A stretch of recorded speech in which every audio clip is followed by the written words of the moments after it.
Yeah, you can trust a woman as, first of all, trust comes from knowledge of self. So if okay, let's start over. When we say the word trust, how do you trust somebody who doesn't know who they are? It's not that the person is necessarily crooked. Unconsciously they are. But the person is not necessarily lying to you consciously. They don't know who they are. They don't know the powers, the forces that are controlling them or manipulating them.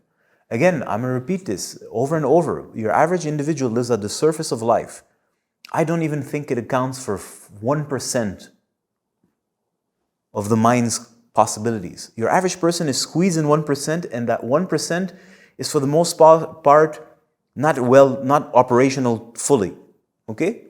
So that means we have 99%. And if you don't like 99, go to 90 or whatever. But a huge part of the pizza you're never going to have access to. So what's that? These are forces, subtle forces, very real, perceivable. You can feel them, you can touch them. If you have a little bit of sensitivity, you can see them.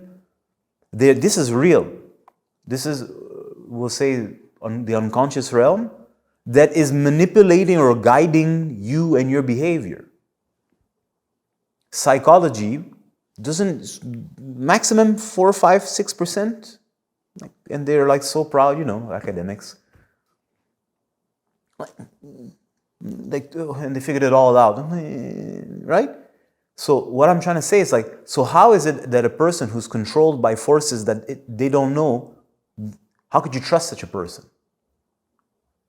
So it's not, I don't trust you. When you've become mature and you understand all of that, the word trust doesn't mean exactly the same. When I'm a kid and I'm a clown, I'm 18, 19, and I meet this girl and I like her, then I have to quote unquote trust her. Trust her for quote what? Not cheating on me, not going with another guy, all these restrictions and barriers and self-control on both sides, and then I'll trust her. And maybe she's that kind of person who's not gonna cheat on you, so you trust her.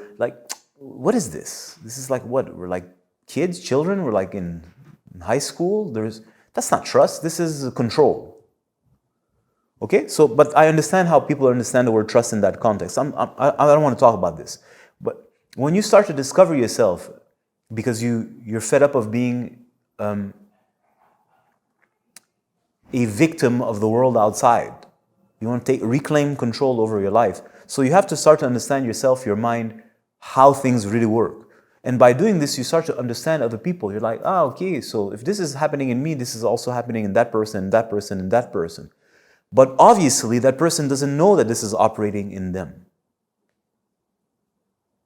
So I can see it unfold in front of my eyes. You become some kind of prophet. You could see the vectors of forces from her unconscious manipulating and creating scenarios, and you can technically predict this is going to do this is going to do that. Use subject, we'll develop this later on, but just to stay on track. So it's not a question I don't trust her. She doesn't know herself. He doesn't know himself. This has got nothing to do with women. It's human relation. Well, you don't know what's operating in you. I can see it. I can see that you don't know that about yourself. So I can trust you this much according to how much you know yourself. Trust in the sense that trust, right? Not blind trust like a moron. This is my best friend, I trust him with my life. I'm not talking about those romanticized aspects of life. I'm talking about conscious. Yeah, you know this much about yourself, so I can trust you that much. I know that you can navigate within this and make sense of things, and you'll look for what's aligned because that's what brings well-being. Yeah, but you don't know about this, so I can't quote unquote trust you with all of that. And I can see what's coming in you. I'm like that desire and that pulsation and that I can see it. So I'm not going to put myself or put you or put our relationship in a position that will make you fail the trust. Because I would be an idiot. I can see it in your eyes that you're lusting for this or that. Then why would I take this and put it in front of you unless I want to test you or teach you something or destroy you? Why would I want to do that? So, relationships with people who are not interested in knowledge of self, in my opinion, are very hard relationships to keep. Most of them are based on neediness, what people call best friends and whatnot. What is that? It's just two needy people who are using each other. It sounded negative, I apologize. They need each other temporarily for some time, and maybe they need each other for a longer time. They find some kind of status quo, and it generally stays where it is. But there's so much happening unconsciously and operating, and they kind of just close their eye or sometimes have a fight, but they really need each other. When you're past this kind of relationship and you're interested in cultivating your own power and not holding on to other people, you start to discover who you are, what your strengths are, you just start to cultivate power, and then from there on, I'm not looking for a best friend. I don't need a fucking best friend. I am my best friend. What I'm looking for are partners. It's a whole other mindset, and a partner is to grow. Internally, dare I say, materially, grow. Become more of myself.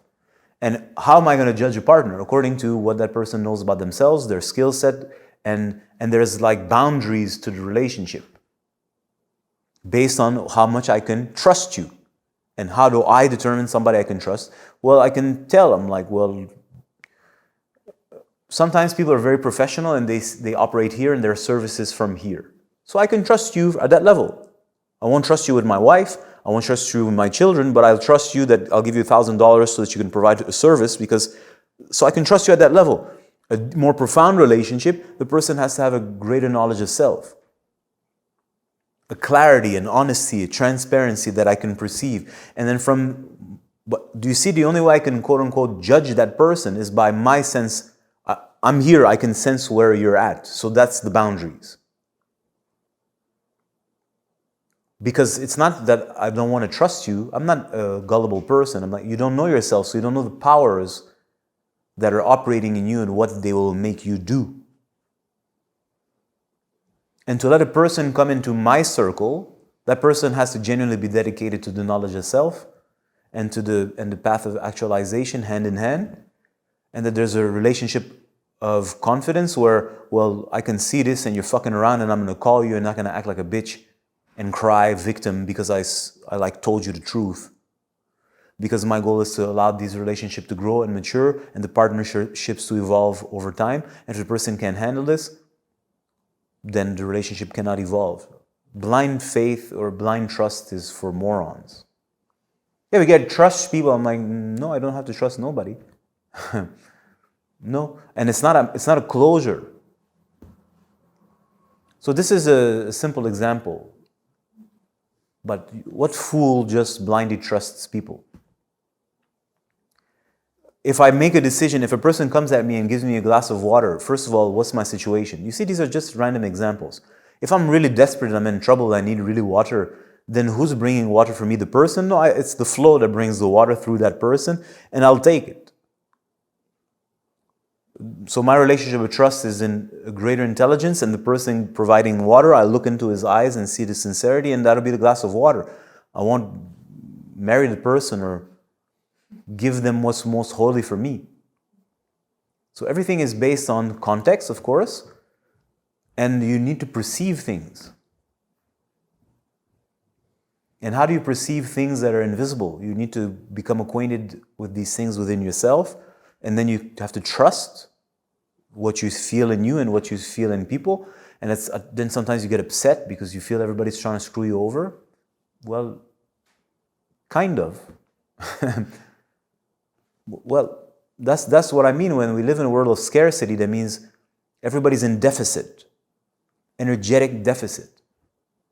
And these unconscious places are trying to take from you. So when you start to become aware of those things, you kind of get nervous, fuck you, everybody's trying to grab a piece of you because you start to see it and perceive it. And when you get a little more mature, you become just good at dancing. You just flow and avoid unnecessary contacts. And you develop diplomacy and whatnot. And when you want to put the smack down, you put the smack down. But you don't let these people into your circle. And you don't pretend that they are your friends. They may be an acquaintance, and the acquaintance and relationship can be based on I go to that guy's grocery store, and let's say there's a problem and there's a lack of food. I know that this person is going to let me in first. This is a relationship of trust at that level. That's great. It doesn't have to be more than that. It's not my friend, but there's a sympathy at that level. Great. So very often people are like a little like naive, and they like act like everybody's their friend. I'm like, no, not everybody's your friend. Everybody's thinking about themselves and their own. So anyways, all this to say, trust is, in my book, starts by knowledge of self, and then you perceive it in other people. And a person who's dedicated to knowledge of self and acting on it, very important, then there's a space for the relationship and trust to grow. And trust and love come like this.